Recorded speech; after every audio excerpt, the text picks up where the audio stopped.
concerned, I think none of us need have any apprehensions.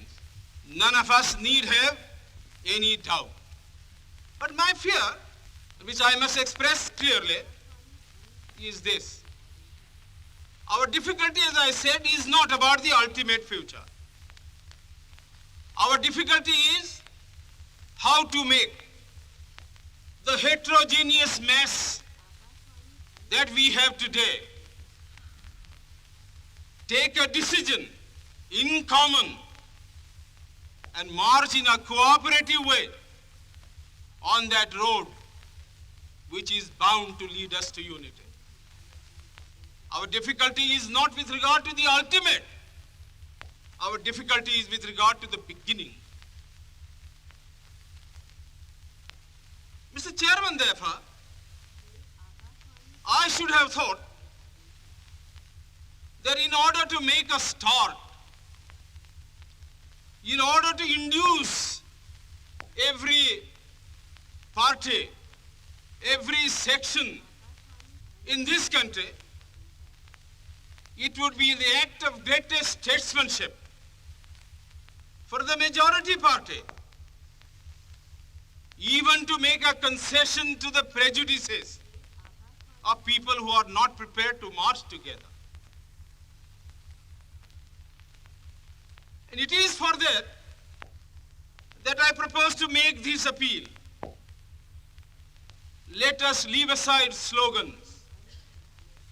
Let us leave aside words which frighten people. Let us even make concession to the prejudices of our opponents. Bring them in so that they may willingly join with us on marching upon that road, which, as I said, if we walk long enough, must necessarily lead us to unity. And if I, therefore, from this place, support Dr. Jaikar's amendment, it is because I want all of us to realize that whether we are right or wrong, whether the position that we take is consonance with our legal rights, whether that accords with the statement of May 16th or December 16th, leave all that aside. This is too big a question to be reduced to the position of mere legality. It is not a legal question. I say leave aside all these considerations and make some attempt whereby those who are not prepared to come will come. Let us make it possible for them to come. That is my appeal. In the course of the debate that took place, there were two questions which were raised, and which struck me so well that I took the trouble of taking them down on a note paper. The one question was, it was asked, I think, by my friend, the Prime Minister of Bihar, who spoke yesterday in this assembly. He said, how can this resolution prevent the League from coming into the Constituent Assembly?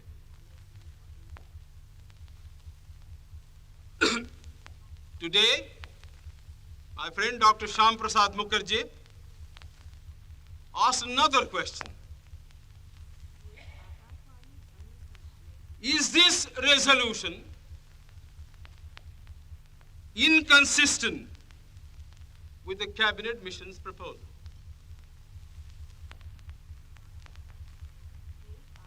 Now, sir, I think they were very important questions. And they, I think, ought to be answered. And answered categorically. I do maintain that this resolution, whether it is intended to bring about the result or not, whether it is the result of cold calculation, or whether it is a mere matter of accident, is bound to have the result of keeping the Muslim League out. And I'll substantiate what I said. Sir, I invite your attention to paragraph 3 in the resolution, which I think is very significant and very important. Paragraph 3 envisages the future constitution of India. I do not know what is the intention of the mover of the resolution, but I take it that it is a sort of, after this resolution is passed, it will act as a sort of a directive to the Constituent Assembly to frame the Constitution in terms of paragraph 3 of the resolution. What does paragraph 3 speak of? Paragraph 3 says that in this country there shall be two different sets of polity. One at the bottom, the autonomous provinces or the states, or such other areas as care to join a united India. These autonomous units will have full powers. They will have also residuary powers. At the top and over the provincial units, there will be a union government having certain subjects for legislation, for execution, and for administration. Sir, as I read this part of the resolution, I do not find any reference to the idea of grouping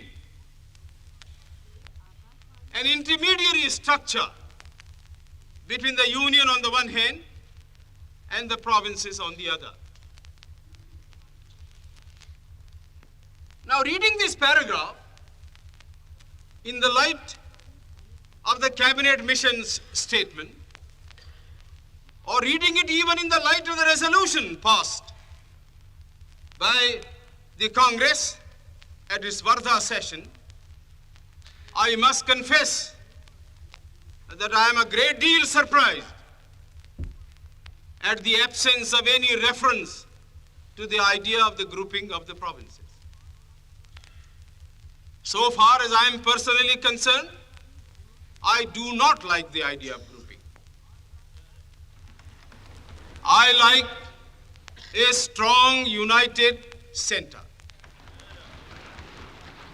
much stronger than the center we had created under the Government of India Act of 1935.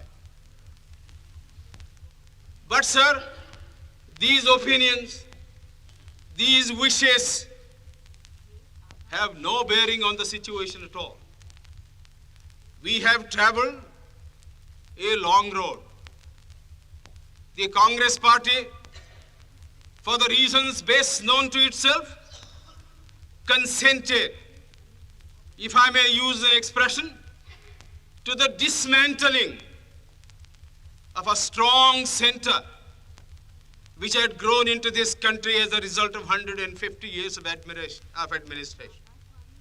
and which I must say was to me a matter of great admiration and respect. But having given up that position, having said that we do not want a strong center, and having accepted that there must be or should be an intermediate polity, a sub-federation between the union government and the provinces, I like to know why there is no reference in paragraph 3 to the idea of grouping. I quite understand that the Congress Party, the Muslim League, and His Majesty's government is not ad idem on the interpretation of that particular idea about grouping. But I always thought, and I will be prepared to stand corrected if it's shown that I am wrong, that at least it was agreed by the Congress party that if the provinces who are to be within the different groups consent to form a union or a sub-federation, the Congress would have no objection to that proposal. I believe I am correct in interpreting the mind of the Congress party. So the question that I ask is this: why did not the mover of this resolution make reference to the idea of having a union of the provinces or a group of provinces on the terms on which he and his party was prepared to accept? Why is the idea of union completely effaced from this resolution? I find no answer.